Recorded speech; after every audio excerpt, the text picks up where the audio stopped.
Assalamualaikum warahmatullahi wabarakatuh. Selamat pagi, salam sejahtera buat kita semua. Yang saya hormati Bapak, Ibu, para hadirin, dan teman-teman yang saya banggakan. Coba kita bayangkan sejenak, seseorang anak datang sekolah dengan perut kosong. Ia duduk di kelas, menatap papan tulis, tetapi pikirannya tidak fokus. Tubuhnya lemas. Pertanyaannya sederhana.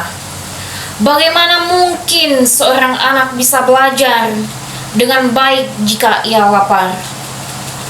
Dari permasalahan inilah muncul program makan bergizi gratis atau MBG.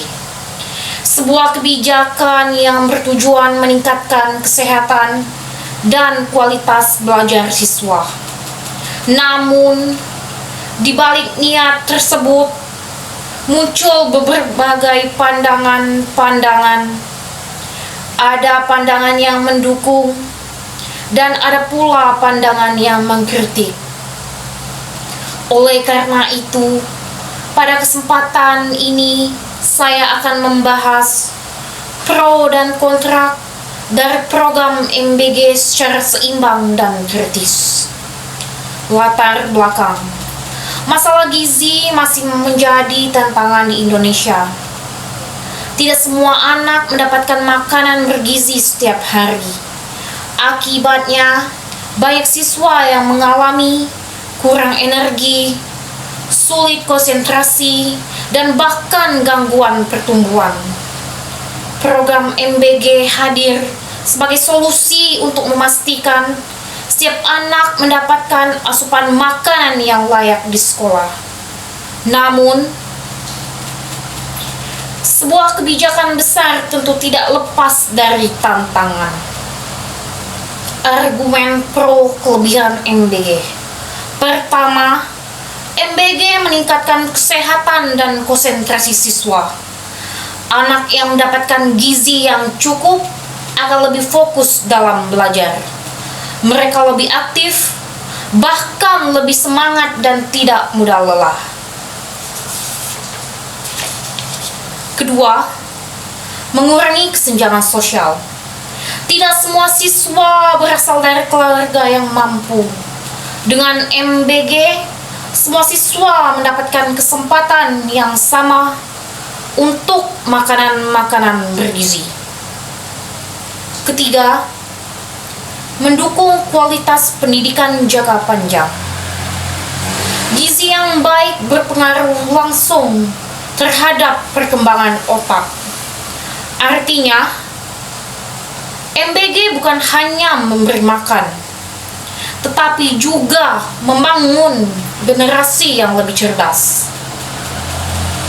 Keempat, membantu perekonomian lokal. Jika dikelola dengan baik, bahkan makanan bisa diambil dari petani lokal. Hal ini akan menggerakkan ekonomi masyarakat sekitar. Argumen kontra kekurangan MBG. Namun, di sisi lain, terdapat beberapa hal yang perlu diperhatikan. Pertama, biaya yang sangat besar. Program ini membutuhkan anggaran negara yang tidak sedikit jika tidak dikelola dengan tepat. Dana besar ini bisa menjadi beban bagi keuangan negara. Kedua, potensi masalah dalam pelaksanaan. Distribusi makanan dalam jumlah besar tidak mudah.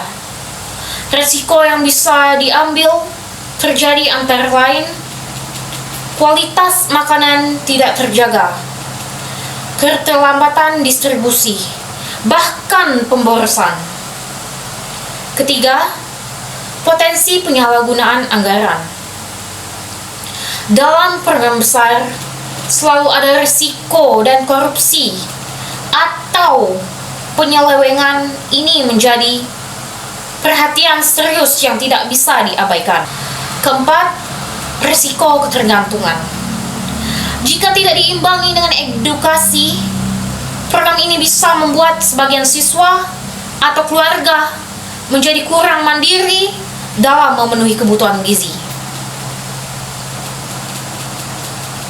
Analisis dan sikap kritis.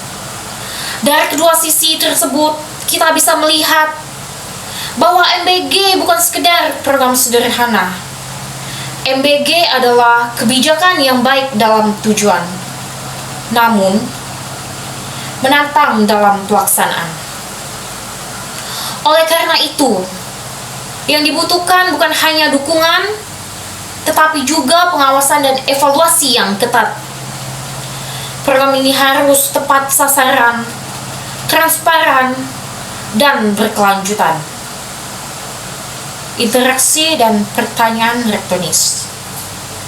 Sekarang yang saya ingin mengajak kita semua berpikir, apakah kita akan menolak program ini hanya karena ada kekurangan, atau justru mendukungnya sambil memastikan agar pelaksanaannya berjalan dengan baik? Atau justru kita mendukungnya sambil memastikan agar pelaksanaannya berjalan dengan baik? Teman-teman yang saya hormati, makanan bergizi adalah hak setiap anak, dan pendidikan yang berkualitas adalah kunci masa depan bangsa. Program MBG adalah salah satu upaya menuju ke arah tersebut. Namun, keberhasilannya tidak hanya bergantung pada pemerintah, tetapi juga pada kesadaran kita sebagai masyarakat. Mari kita menjadi generasi yang tidak menerima, tetapi juga berpikir kritis dan peduli.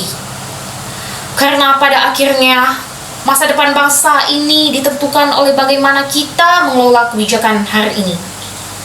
Itulah pidato dari saya. Saya akhiri.